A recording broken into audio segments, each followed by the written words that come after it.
بسم اللہ الرحمن الرحیم وبہ نستعین وصلی اللہ علی نبینا محمد وعلی آلہ وصحبہ اجمعین ومن تبعہم بإحسان الی یوم الدین وبعد قال اللہ تبارک و تعالی ما کان محمد ابا احد من رجالکم ولکن رسول اللہ وخاتم النبیین۔ تمام قسم کی تعریفات اللہ رب العالمین وحدہ لا شریک کے لیے لائق و زیبا ہیں، جو ساری کائنات کا تنہا خالق و مالک ہے، اور بے شمار درود و سلام ہوں اللہ کے آخری نبی جناب کریم محمد رسول اللہ صلی اللہ علیہ وسلم کی ذات مقدسہ پر۔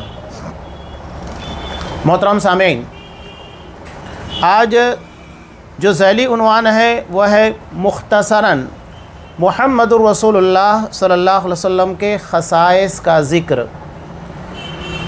یعنی آپ صلی اللہ علیہ وسلم کو دیگر نبیوں کے مقابلے میں جو خصوصیات عطا کی گئی ہیں ان میں سے کچھ کا تذکرہ۔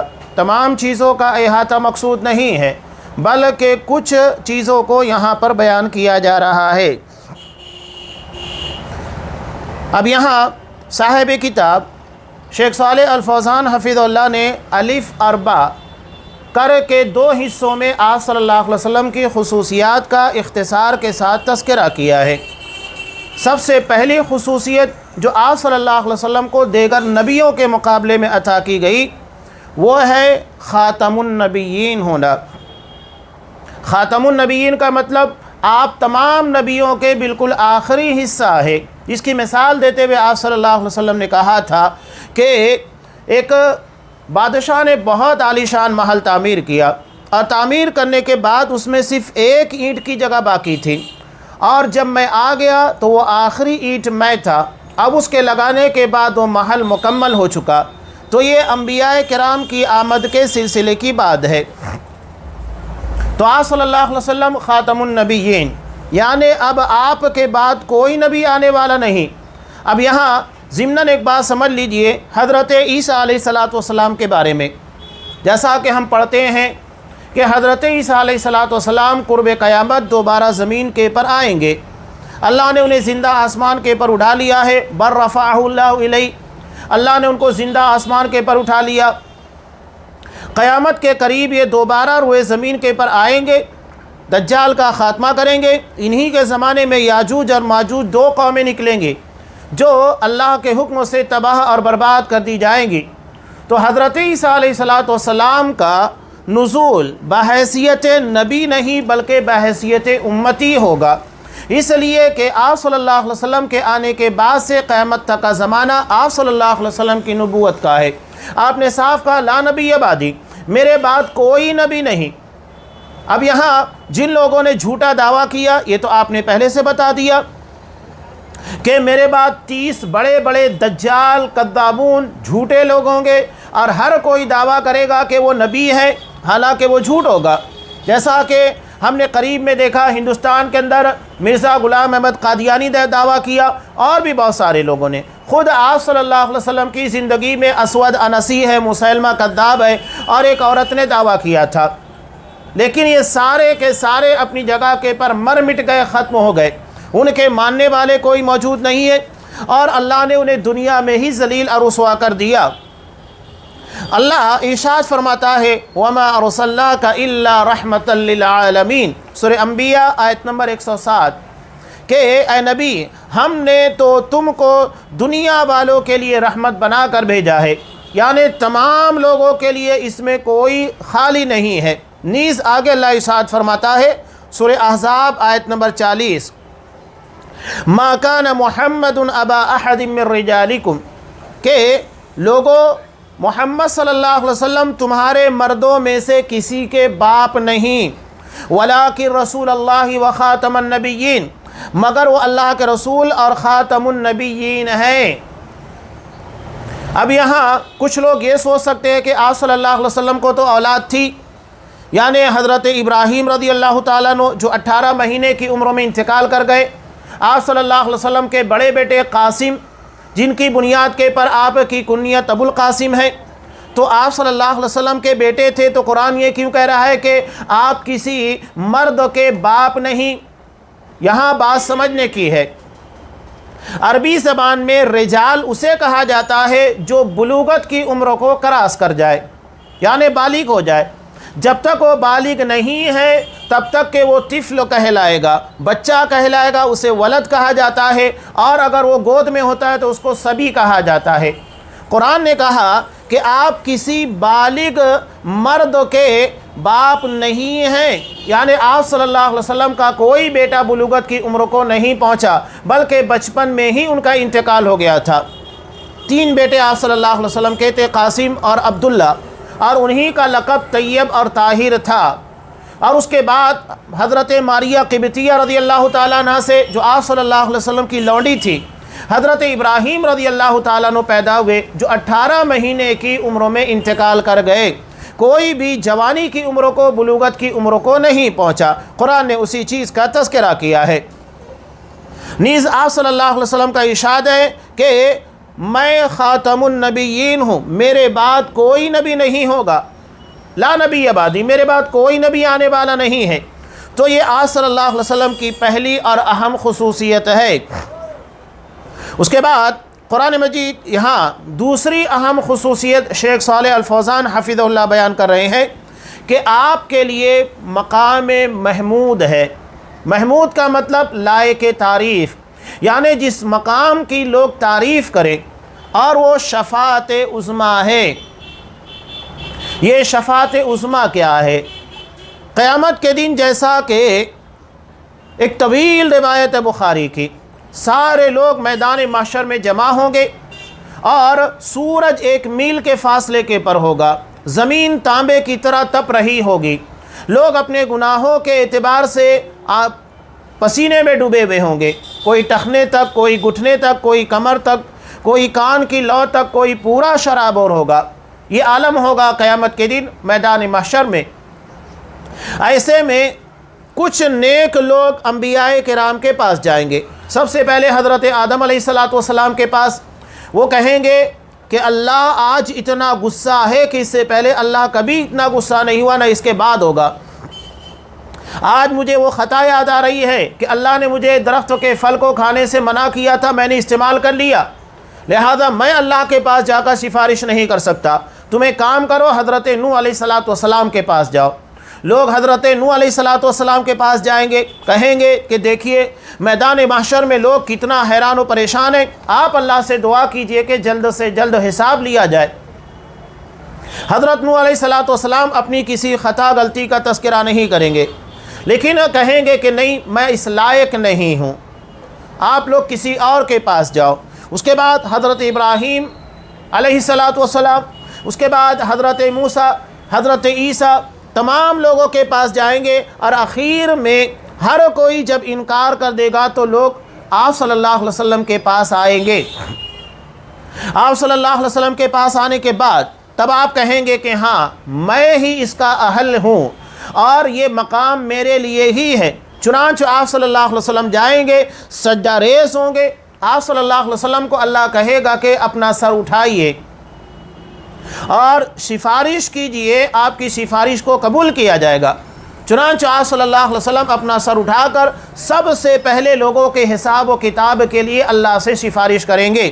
یہی شفاعت عظمیٰ ہے۔ اتنا بڑا مقام، اتنا بڑا اعزاز کہ ساری امت کے لیے، صرف امت محمدیہ نہیں بلکہ حضرت آدم علیہ السلام سے لے کر قیامت تک کے سارے انسانوں کے لیے آپ شفاعت کریں گے۔ یہ شفاعت عظمیٰ ہے۔ اسی کو قرآن مجید بیان کرتا ہے، سورہ بنی اسرائیل آیت نمبر 79، اللہ ارشاد فرماتا ہے، عَسَىٰ أَن يَبْعَثَكَ رَبُّكَ مَقَامًا مَحْمُودًا، ممکن ہے کہ تمہارا رب تمہیں مقام محمود پر فائز کر دے۔ تو یہ بہت بڑا اعزاز ہے آپ صلی اللہ علیہ وسلم کے لیے۔ ہر اذان کے بعد جو دعا آپ صلی اللہ علیہ وسلم نے سکھائی، اس میں بھی جو ہم اللہ تبارک و تعالیٰ سے دعا مانگتے ہیں، آتی محمدًا الوسیلۃ والفضیلہ وابعثہ مقاما محمودا الذی وعدتہ، کہ اللہ کے رسول کو وسیلہ اور فضیلت یہ تمام چیزوں کو عنایت کر دے، اور وابعثہ مقاما محمودا، اس مقام محمود کے پر آپ صلی اللہ علیہ وسلم کو مبعوث فرما جس کا وعدہ تو نے کیا ہے۔ اس کے بعد تیسرے نمبر کے پر جس خصوصیت کا تذکرہ کیا گیا ہے کہ آپ صلی اللہ علیہ وسلم کو جن اور انس یعنی انسان اور جنات تمام لوگوں کی طرف نبی بنا کر مبعوث کیا گیا۔ حالانکہ اس سے پہلے جو انبیاء آیا کرتے تھے وہ صرف انسانوں کی طرف یا کسی خاص بستی کے لیے، کسی خاص قوم کے لیے ہوا کرتے تھے، کسی خاص زمانے کے لیے ہوا کرتے تھے۔ آپ صلی اللہ علیہ وسلم کو اللہ تبارک و تعالیٰ نے کسی خاص زمانے کے لیے نہیں بلکہ قیامت تک کے لیے نبی بنایا۔ آپ صلی اللہ علیہ وسلم کو صرف عرب والوں کے لیے نہیں بلکہ تمام جہان والوں کے لیے، پوری دنیا والوں کے لیے نبی بنایا۔ آپ صلی اللہ علیہ وسلم کے بعد کوئی نبی آنے والا نہیں، بلکہ آپ سے پہلے بہت سارے نبیوں کے بعد انبیاء آئے، لیکن آپ کے بعد کوئی نبی نہیں آنے والا ہے۔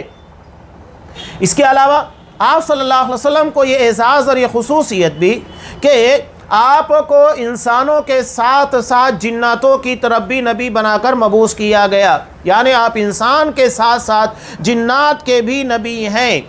جیسا کہ اللہ کا ارشاد ہے قُلْ يَا أَيُّهَا النَّاسِ إِنِّي رَسُولُ اللَّهِ إِلَيْكُمْ جَمِيعًا کہ اے نبی کہہ دو کہ میں انسانوں میں تم سب کی طرف اللہ کا پیغمبر ہوں۔ سورہ اعراف آیت نمبر 158۔ نیز آگے اللہ ارشاد فرماتا ہے سورہ سبا آیت نمبر 28 میں کہ وَمَا أَرْسَلْنَاكَ إِلَّا كَافَّةً لِلنَّاسِ کہ اے نبی ہم نے تو تم کو تمام انسانوں کے لیے نبی بنا کر مبعوث کیا ہے۔ نیز سورہ فرقان آیت نمبر 1 میں اللہ ارشاد فرماتا ہے تبارک الذی نزل الفرقان علی عبدہ لیکون للعالمین نذیرا، نہایت متبرک ہے وہ جس نے یہ فرقان یعنی قرآن مجید اپنے بندے پر نازل کیا تاکہ سارے جہان والوں کے لیے خبردار کرنے والا بن جائے۔ نیز اللہ نے ارشاد فرمایا سورہ انبیاء آیت نمبر 107 وَمَا أَرْسَلْنَاكَ إِلَّا رَحْمَةً لِلْعَالَمِينَ کہ اے نبی ہم نے تو تم کو تمام دنیا والوں کے لیے رحمت بنا کر مبعوث کیا ہے۔ اب یہ تو انسانوں سے متعلق تھا جس میں تذکرہ انسانوں کا ہے۔ اب جو آیت یہاں پر صاحب کتاب شیخ صالح الفوزان حفظ اللہ نقل کر رہے ہیں سورہ احقاف آیت نمبر 29، اللہ ارشاد فرماتا ہے وَإِذْ صَرَفْنَا إِلَيْكَ نَفَرًا مِّنَ الْجِنِّ يَسْتَمِعُونَ الْقُرْآنَ کہ اس واقعے کو بھی یاد کیجئے، وہ بھی یاد کرنے کے قابل ہے، جب ہم نے جناتوں کی ایک جماعت کو تمہاری طرف پھیر دیا تھا یستمعون القرآن جو بہت غور سے قرآن مجید کو سننے لگے، فلما حضروا اور جب وہ وہاں پر حاضر ہوئے آپ صلی اللہ علیہ وسلم کے پاس قالوا انصتوا تو انہوں نے کہا خاموش ہو جاؤ، بہت غور سے اس کلام کو سنو۔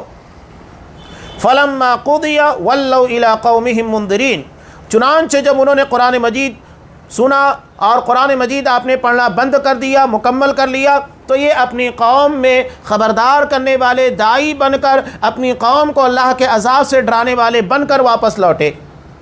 اس آیت میں جناتوں کے تعلق سے واضح طور پر بیان ہے اور کئی واقعات آپ صلی اللہ علیہ وسلم کے ساتھ پیش آئے۔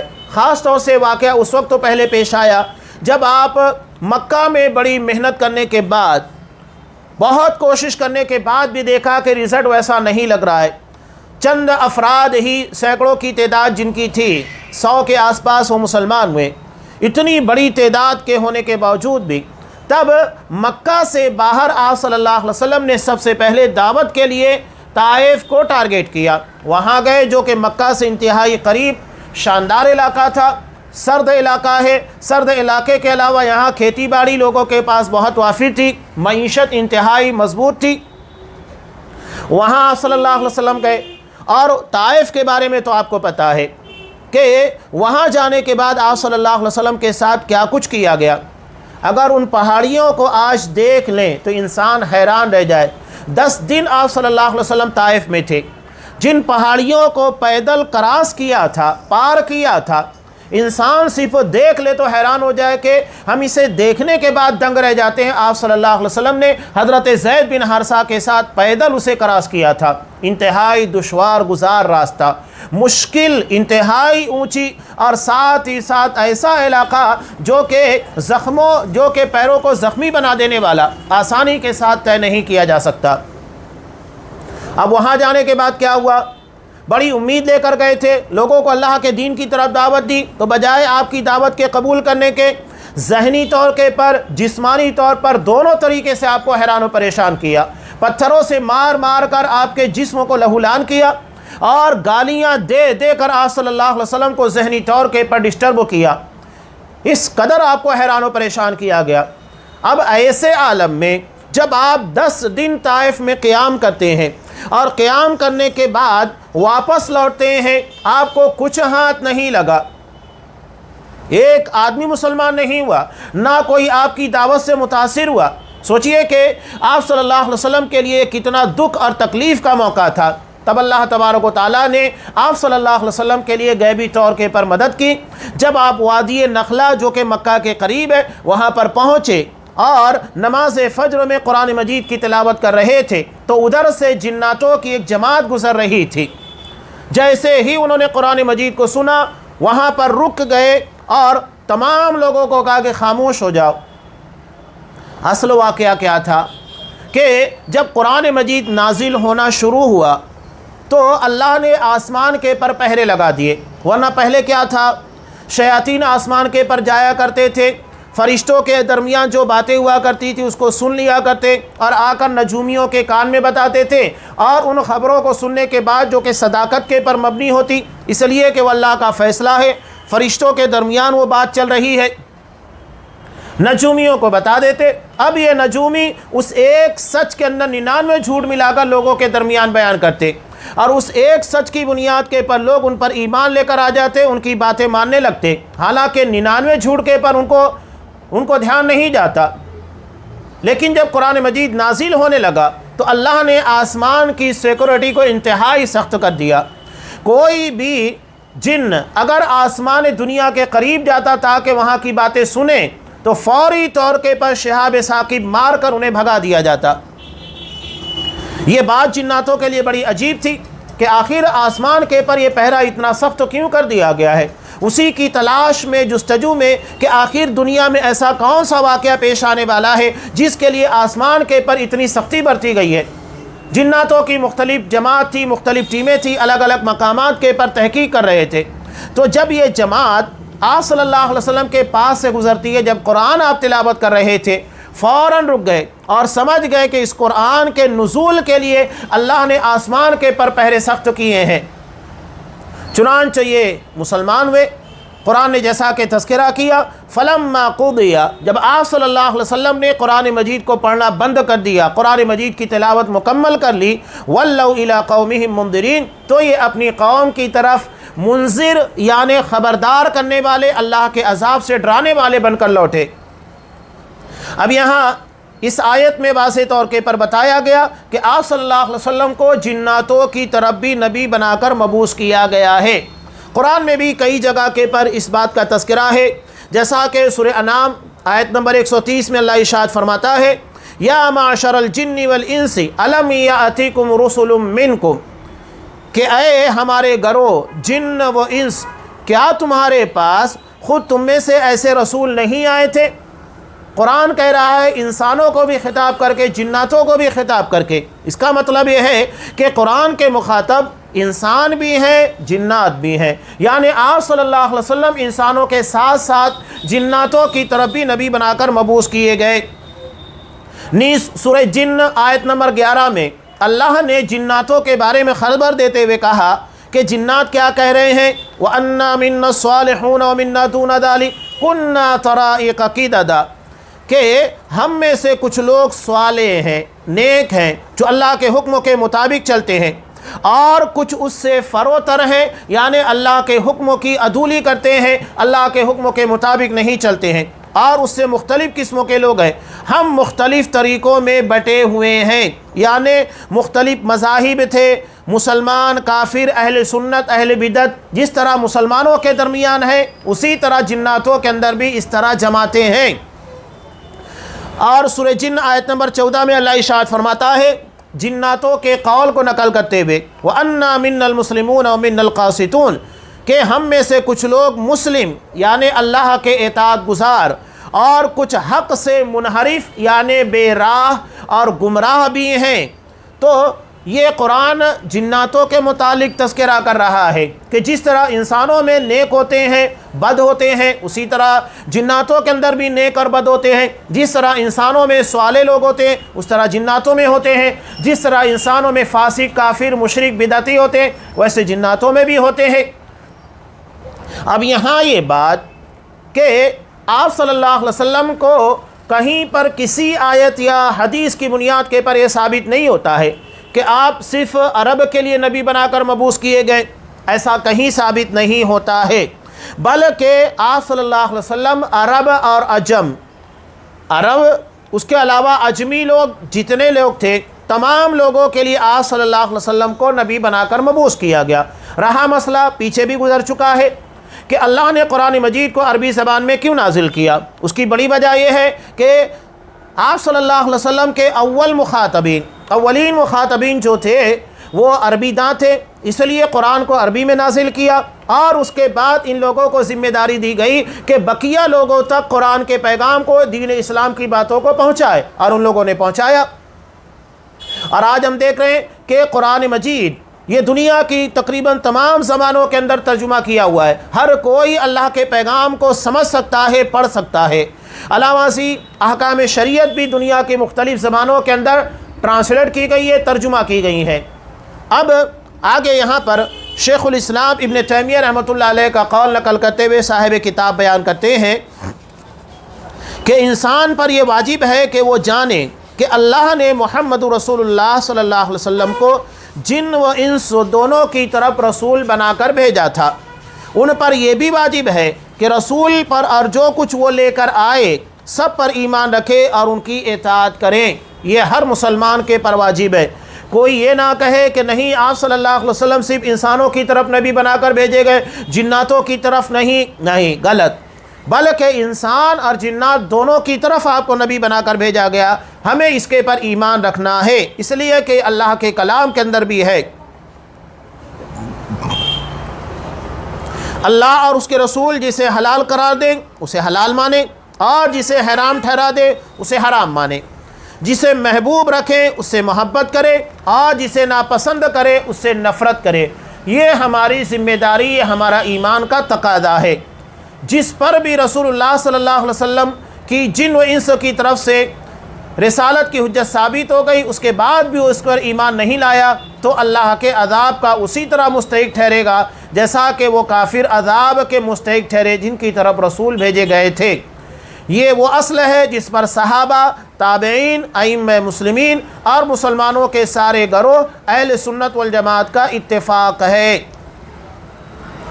اب یہاں چوتھی خصوصیت جو آپ صلی اللہ علیہ وسلم کی بیان کی جا رہی ہے کہ آپ کو ایسا معجزہ عطا کیا گیا قرآن مجید کی شکل میں کہ جسے انسان اور جنات صرف آپ کے زمانے نہیں قیامت تک اس کے جیسا کلام لانے کے پر قادر نہیں، عاجز ہیں۔ یہ آپ صلی اللہ علیہ وسلم کی خصوصیت میں سے ہے، اور یہ قرآن کے معجزہ ہونے کے باب کے اندر تفصیل کے ساتھ اس کی بات گزر چکی ہے۔ 5ویں نمبر کے پر آپ صلی اللہ علیہ وسلم کی خصوصیات میں سے کہ آپ کو آسمان دنیا کی سیر کرائی گئی، یعنی معراج، اور یہ آگے تفصیل کے ساتھ ساری چیزیں آنے والی ہے معراج کے باب کے اندر۔ سدرۃ المنتہا، سدرہ عربی زبان میں بیری کے درختوں کو کہتے ہیں، بیر کا درخت، منتہا یعنی آخری، لاسٹ، تو بیر کا آخری درخت جو 7ویں آسمان کے اوپر ہے، جس کے آگے جانے کی کسی کو اجازت نہیں، وہاں تک آپ صلی اللہ علیہ وسلم تشریف لے کر گئے۔ اس مستوی تک یعنی اس درجے تک آپ صلی اللہ علیہ وسلم تک پہنچے جہاں قلم کے چلنے کی آواز آپ نے سنی، جہاں تقدیر کے فیصلے لکھے جاتے ہیں وہاں تک آپ صلی اللہ علیہ وسلم پہنچے، بلکہ قلم جو چلتا ہے اس کی آواز آپ صلی اللہ علیہ وسلم نے سنی، جہاں آپ کے اور جبرائیل کے درمیان 2 کمانوں سے بھی کم فاصلہ رہ گیا، اتنے قریب تھے حضرت جبرائیل علیہ السلام اور محمد رسول اللہ صلی اللہ علیہ وسلم۔ اب یہاں پہلے تو الف بیان کیا گیا، 2 حصہ رکھا گیا تھا خصوصیت کا، الف میں 5 خصوصیات آپ صلی اللہ علیہ وسلم کی بیان کی گئی۔ پہلی خصوصیت یہ بیان کی گئی کہ آپ خاتم النبیین ہیں، یعنی آپ کے بعد کوئی نبی آنے والا نہیں۔ دوسری خصوصیت یہ ہے کہ آپ صلی اللہ علیہ وسلم کو مقام محمود قیامت کے دن ملنے والا ہے۔ تیسری خصوصیت آپ جنات اور انسان تمام لوگوں کی طرف نبی بنا کر بھیجے گئے۔ چوتھی خصوصیت آپ صلی اللہ علیہ وسلم کو قرآن مجید جیسا معجزہ عطا کیا گیا کہ انسان اور جنات قیامت تک اس کے جیسا کلام نہیں لا سکتے۔ اور پانچویں خصوصیت آپ کو معراج کرائی گئی۔ اب یہاں دوسرے حصے میں با کے اندر یہ بیان کر رہے ہیں کہ رہے وہ امتیازات جو آپ کو دیگر امتوں کے بالمقابل دیے گئے۔ یہاں یہ جو 5 خصوصیات عطا کی گئی یہ نبیوں کے مقابل تھی۔ اب یہاں امتوں کے مقابل آپ کو جو خصوصیت عطا کی گئی ہے اس کا تذکرہ ہے۔ تو امام قرطبی رحمۃ اللہ علیہ اپنی تفسیر میں فرماتے ہیں کہ اللہ نے رسول اللہ صلی اللہ علیہ وسلم کو احکام شریعت میں اس معنی میں ممتاز کیا کہ اس میں کسی کو شریک نہیں بنایا۔ فرض اور حلال و حرام کے باب میں دیگر امتوں سے ممتاز کرنے، ہبہ کرنے اور ان کے مرتبہ کو خاص کرنے کے لیے یہ آگے ارشاد فرماتے ہیں کہ اس امت پر وہ چیزیں فرض کی گئی جو دوسری امت کے پر فرض نہیں کی گئی۔ یعنی آپ کی امت کی خصوصیت جو آپ صلی اللہ علیہ وسلم کی وجہ سے ملی ہے اس کا تذکرہ جاری ہے۔ یعنی آپ صلی اللہ علیہ وسلم کی امت کے پر جو چیزیں فرض کی گئی وہ پچھلی امتوں کے پر نہیں تھیں، وہ چیزیں حرام کی گئی جو دیگر امتوں کے پر حرام نہیں کی گئی تھی۔ یہ فرق ہے دیگر امتوں کے مقابلے میں۔ اس کے لیے وہ چیزیں حلال بھی جو دیگر امتوں کے لیے حلال نہیں تھیں۔ کچھ چیزیں ان میں متفق علیہ ہیں تو کچھ مختلف ہی ہے۔ آگے تفصیل کے ساتھ ان چیزوں کا تذکرہ ہوگا۔ اب جیسا کہ آپ صلی اللہ علیہ وسلم کی امت کو جو چیز حلال کی گئی، جیسا کہ دشمنوں سے جنگ جیتنے کے بعد ان کا جو مال ہوتا ہے جس کو شریعت کی اصطلاح میں مال غنیمت کہا جاتا ہے، یہ امت محمدیہ کے لیے حلال کر دی گئی۔ ورنہ آپ صلی اللہ علیہ وسلم کی امت سے پہلے چیز حلال نہیں تھی۔ جنگ کے لڑنے کے بعد فتح ہوتی، دشمنوں کے سارے مال و اسباب کو، مال غنیمت کو ایک میدان میں جمع کیا جاتا۔ جمع ہونے کے بعد آسمان سے ایک آگ آتی، پورا مال بھسم کر دیتی، جلا کر خاکستر کر دیتی۔ اس کا مطلب یہ ہے کہ ان کے جہاد کو قبول کر لیا گیا۔ لیکن امت محمدیہ کو اللہ نے دیگر امتوں کے مقابلے میں فضیلت عطا کی کہ جو مال غنیمت ان کے لیے حرام تھا، استعمال نہیں کر سکتے تھے، امت محمدیہ کے لیے اللہ نے حلال کیا۔ اب یہ مجاہدین کے درمیان تقسیم کیا جائے گا اور 5واں حصہ اللہ کے رسول صلی اللہ علیہ وسلم کے حوالے کیا جائے گا۔ یہ حلال ہو گیا، اسی کا تذکرہ ہے۔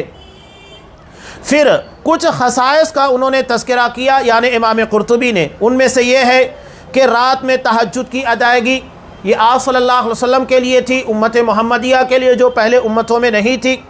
تہجد آپ پر جب تک کہ موت نہ آئی واجب تھی۔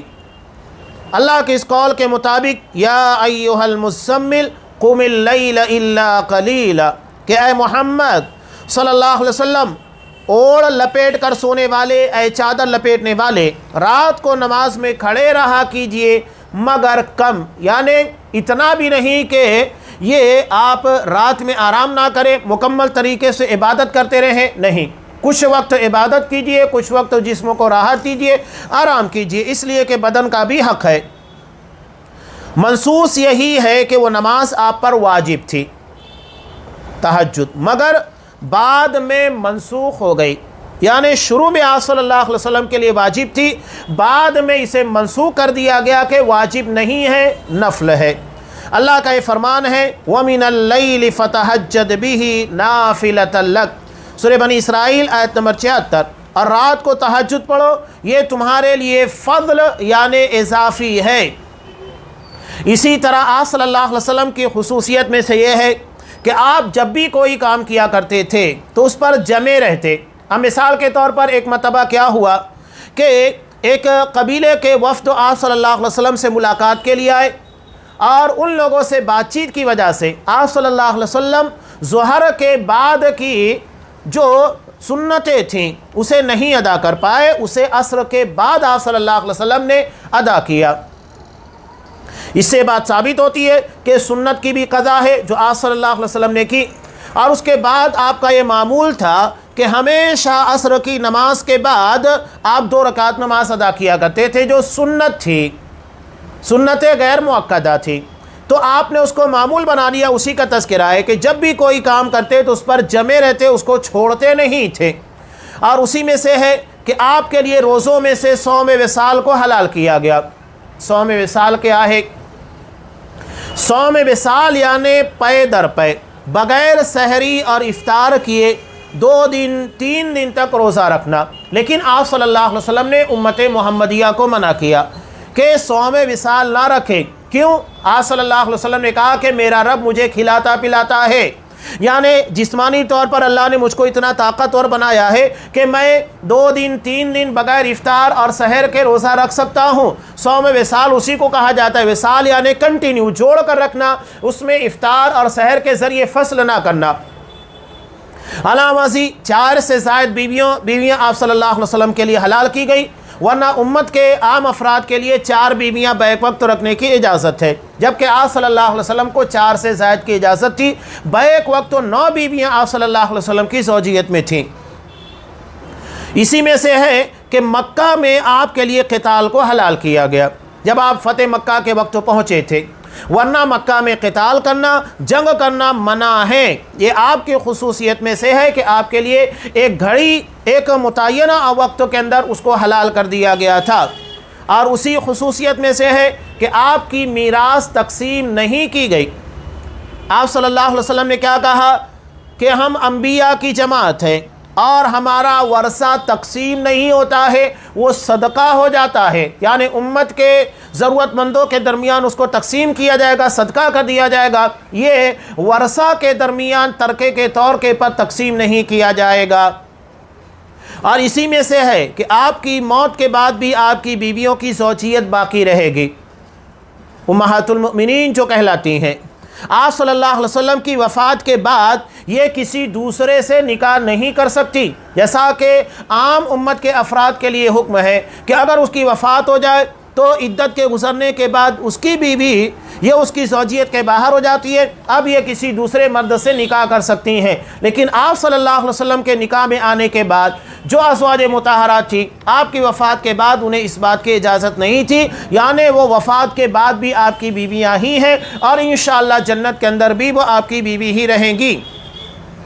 اور جب آپ کسی عورت کو طلاق دیں تو اس کی حرمت باقی رہے گی، یعنی طلاق دینے کے بعد اب کوئی اور اس سے نکاح نہیں کر سکتا ہے، وہ عورت کسی اور سے نکاح نہیں کر سکتی۔